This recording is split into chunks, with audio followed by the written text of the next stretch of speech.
Well, we are not too far from the deadline now, and it seems things just got more real than just the Jimmy stuff floating out there.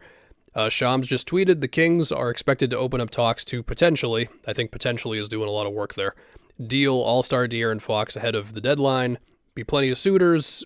He has a destination in mind. Okay. I mean, things were going well there with Doug Christie as the new coach, but whether this is the Kings wanting to get out in front of something that they feel is inevitable, or if this is a trade request from Fox, but the actual story just doesn't say that, regardless, we got some stuff to talk about here. Of course, Fox, he has this year, and he's got next year left in his contract. Fox is very good. Sure, he's not perfect. Like, you wish he was better from three. No one's going to consider him one of the best passers in the league. He's made one All-NBA third team, one All-Star game. Like, the ideal spot for Fox, like if we imagine him on like a really, really great team, would probably be as the second, potentially third best guy if your roster's really loaded. But he can certainly get downhill, and the biggest thing with me for Fox has been like his shot making of shots like in the paint but not right at the rim. Anyway, what teams could use a point guard? I know San Antonio is probably the team that we've thought about the most for Fox, and I've already kind of done my spiel on that one, which is basically, I do think the Spurs, within this Wemby tenure, are going to make at least one really, really big trade. Does it have to be in Wemby's second season for De'Aaron Fox, as you are currently 3 games below 500 in the 12th seed in a tough West? Doesn't have to be, but you'd certainly get better, and obviously Wemby is ready to compete for deep playoff runs and the whole thing right now. And they got a whole bunch of picks, and they've got contracts, and look, I mean, as far as the guys outside of Wemby, like, look, I mean, I question, can Devin Vassell get to another level as a scorer, even if he's definitely a good one right now, on a pretty affordable contract that's going to keep going down as the salary cap goes up. Stephon Castle has been used as a combo guard this season, some as a point guard, some as a 2 guard next to Chris Paul. Love the defense. Got to prove that he can make shots from the outside like that. Love Sohan as a Swiss Army knife on both sides of the floor, defender, screen setter, etc., but will he be able to shoot? I just don't know if they're going to make the big one right now. But we'll see. The other teams you think about who could use a boosted point guard, I mean, obviously there's Miami. They've got a whole Jimmy situation going on right now, and they've also got 2 of their future picks owed to the Thunder or the Hornets. And the Hornets, I should say. So therefore, I think the only picks that Miami can trade are ones at like the very end of this decade, which makes things tough. And if you want to imagine another team that has more picks to deal, really wanting Fox, it feels like Miami's not going to be able to compete there. I mean, if this supposed Jimmy trade is actually going to happen, where, I mean, somebody still needs to take on Beal, and Beal still needs to want to go somewhere because of his no trade clause, and then it becomes like the most complicated deal of all time. If you want to finagle De'Aaron Fox into there somehow, knock yourself out. I am seeing so many like 7-team trade suggestions on Twitter right now. That one feels extremely complicated, and I have no idea.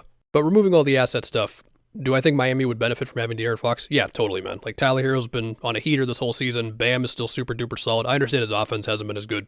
Regardless, the foundation he gives you on defense, Spo, and I'm also choosing not to be concerned about Bam's offense long term. Yes, 100%. I think they should think about De'Aaron Fox. Not that I think that would make them contenders, but like, I don't know, man.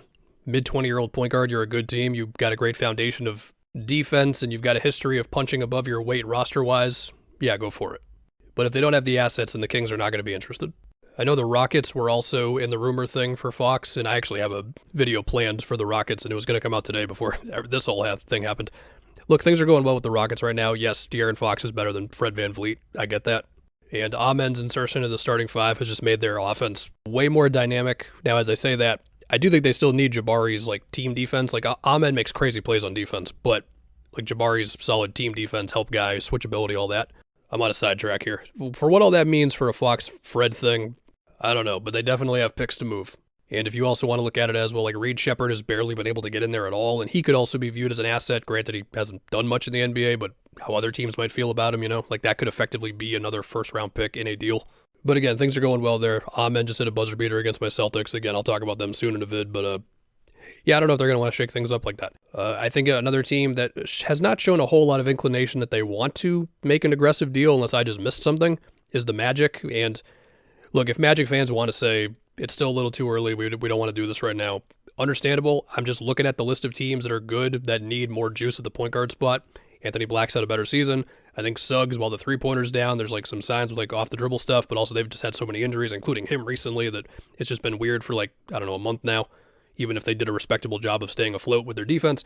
The point being is, if they want De'Aaron Fox, they've got picks, they've got contracts, but if you want to just chill out with them, understandable. Let's see, in the 4 seconds that the Shams tweet was up since I started doing this video, I already saw a Lakers Photoshop. I don't think that one's happening. And then after all that, I just get a bunch of teams as I scan around the league who either are just fine at point guard or don't have the assets or they're just bad and it's just not going to happen. So yeah, I guess to talk about just the Kings a little bit more.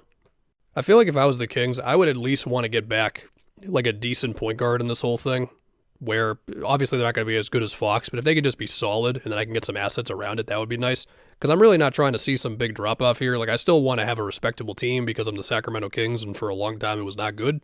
And, I mean, look, between Sabonis and the way he can be the hub of an offense, and DeRozan who handles the ball, and Malik Monk who's still doing a lot for them, and they've got Devin Carter back now. I mean, like, there's still talent on the team. So, I don't know.